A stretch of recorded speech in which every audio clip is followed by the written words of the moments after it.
Hi everyone, good morning. It's Margaret Manning here, and welcome to Mornings with 60 and Me. Today is Saturday. It is January the 14th. So happy Saturday. Welcome to the weekend. Hope you're doing great today. I've got my cup of tea this morning. Actually, it's not tea. I decided to do something completely different today. I decided to make a lemon ginger with a little bit of turmeric and black pepper. This is a drink that I normally make for myself in the evening, but sometimes in the morning, if I just feel a little bit like I need some energy, it's a really nice drink. So it's hot water with some lemon juice, ginger, and turmeric. It's really good. So maybe you've tried this already. I know we've talked about turmeric before as being something that's super good for you. So I now and again mix it up for a morning drink. So that's my drink for today, for Saturday. Saturday is my kind of catch-up day, so I need lots of energy to get to get myself going. And one of the things I do on Saturdays, I do my shopping at the vegetable market in our town, and I love going there. Number one, it's a fun place. There's lots of cool people and with their dogs and just hanging out, talking, and the farmers bring their vegetables in from the surrounding areas. So we get whatever is in season, and not always the most exotic things, but it's a lovely market. Anyway, the reason I do this is because many people like you, I'm trying to get my weight under control this year. Now, I look back on pictures of me when I was younger, and I was so skinny, and I think, what happened? Well, I had a couple of children. I changed my eating habits. I stopped moving as much, and so like many of you, this is a priority for me this year, to get my weight a little bit under control, and also just to get healthier. I think that's the secret. It's not so much like obsessing about a particular diet or food regime. It's just to get physically well. So we have a blogger. Her name is Julie Dargan. Julie actually writes a lot about menopause and about the hormonal changes that women go through during menopause. But she wrote an article for us about six things to change the way that you're eating if you want to lose weight in your 60s. Now, Julie is not as kind as me. She's quite to the point, and she has a plan, which is to basically have a vision, set a goal, take action. Done. It's none of this kind of, well, I'll just have this one little thing today because it's someone's birthday. And it's like, have a vision where you want to be, get your goals in place, and then take action. And the action is the hard part, right? It's easy to have the plan.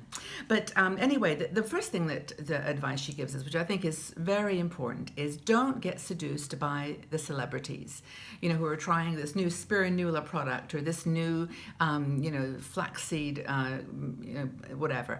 It's really up to you to find the things that work for your body, and to not be seduced by any of these sales campaigns that try to get you to buy their favorite thing of the month. You don't want to deprive yourself. You don't want to be cutting things out that you love.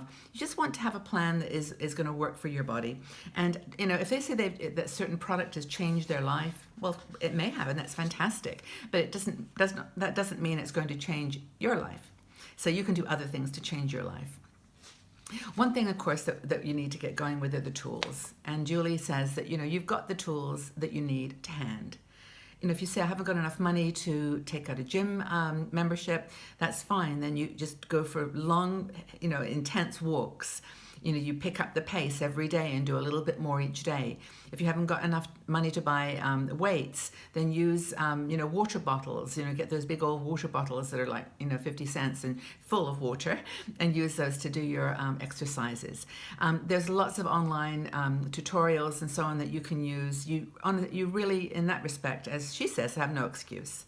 If you're not sporty, if you don't like to go to the gym, well, then take up a sport. Do something that you really like. It doesn't have to be something that requires a big membership fee. You can do something that you really enjoy. It's kettlebells or all kinds of exercise that is more or less free. I mean, you just have to buy that first little thing, and then you're off. So anyway, that's I think an important point to know that you don't have to make excuses that you can't afford this or that. Just do the best that you can with what you can afford and what you've got to hand. Just get those exercise tools around you and use them. I have weights I put I actually trip over them almost every day, because if I don't, then I I will forget them. So I walk around them and then I look at them and I pick them up and I do some weights and feel better. I do actually feel better every time I do it. So maybe you could do the same. Another thing that Julie reminds us is that there will be pain. This is not going to be easy. You're going to miss things. You're going to want things that you really haven't planned for, and living in this body that you make choices over the years to get to this point. Now you have to start making choices to rewind, and it's not going to be all feeling good. It's gonna, and I think that, as Julie mentions, she actually went through this herself, by the way, so it's not like she's like preaching to us. She actually went through this process herself, and she said, I would crave the foods that I'd said I wasn't going to eat, and I would actually have to go out for a walk and get out of the house and or tell my family to leave because I was just so grumpy and mean, and I just, it's just not a pleasant experience. The pain eventually goes away, and then you can start looking at yourself as a little bit lighter and healthier person, and it's not so bad. The other thing is to do what you love, and just modify the things that you don't love. I mean, if you love walking, I love walking, go for walks, go for 3 or 4 walks a day, get out there as much as you can, and just don't saunter, pick up your legs and actually walk. Take some weights with you or a couple of water bottles.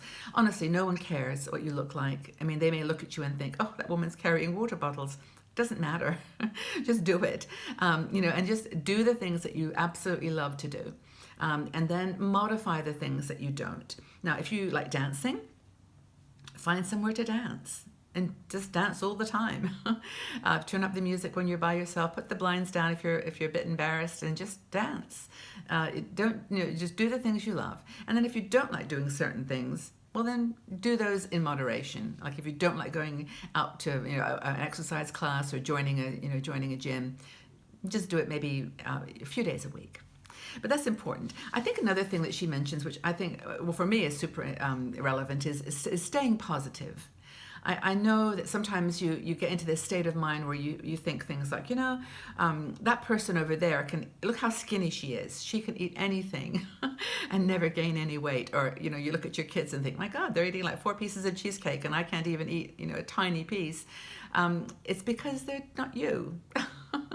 And if you turn the feeling of turn your plan into negativity, then it's going to be even worse. Then you really will lose your drive and your stamina and your confidence in your ability to stick with your plan. That's really important. I think that being angry with yourself doesn't serve any purpose. Julie talks about this, and she says, she used to get really cross with herself when she'd fall off the wagon. I do this too. I do this too. I get angry with myself, if I can't stick with something. Okay, what was my thing? Cheese. Honestly, I love cheese. Who doesn't like cheese? But I do. I love cheese, and I would find myself just nibbling cheese all the time. Yes, I'd get those low calorie crackers or low calorie bread, and then I'd eat like a huge piece of cheese. And and even now, like yesterday, I went shopping, and I remember this. I went out for a few things, and I had to walk around the cheese department so I would not buy any cheese. I mean, I know I'm going to go back to eating a little bit of cheese now and again, but right now I'm trying really hard to not eat cheese. So I had to actually, in fact, I circled around a couple of times. It's the truth, being honest with you here. But I didn't buy any. I didn't buy any cheese. So I think that's important, is to just be patient with yourself and be positive. So as I go back to what Julie reminded me, I mean, I actually am living by this, and I think it's working, is to first of all visualize where you want to be. It doesn't have to be 80 pounds, it can be 8 pounds. I want to lose 8 pounds, and I want to stop eating so much cheese, and I want to feel lighter. I want to feel more energetic. That's your vision. Visualize yourself being slimmer. Then set some goals. I'm going to walk 3 times a day. I'm going to not buy cheese for a month. I'm going to, I'm going to dance more because I like dancing. I'm just going to turn up the music and dance. What's your plan? Have these set of goals and break it into achievable goals. I mean, I know I said not buying cheese for a month. As I even say it, it sounds like a ridiculous goal, but I'm really going to try. And maybe I'll, have to reassess, but that's what my plan is now. That's my goal. But I'm doing it, slowly. I did nibble cheese for a while, and then I just kept eating less and less, and here I am, no cheese today. So, and then the final thing, of course, is to have an action plan. And all these things are easy to say. The words are easy, but just doing them is tough. And back to and actions. In terms of actions, I mean, we already talked about action a bit, but things like doing one small step every single day is the way, in my opinion, and in Julie's opinion. The first step is the hardest. Absolutely, is the hardest. So that's where we are with losing weight in this month and this year. And as I said before, I'm not a big fan of diets, as in diets, restricting food, but I am a big fan of healthy diet and healthy lifestyle. So I'd love to know what you do. Are you interested in losing weight this year? Is this one of your goals? And what steps are you taking to achieve that goal?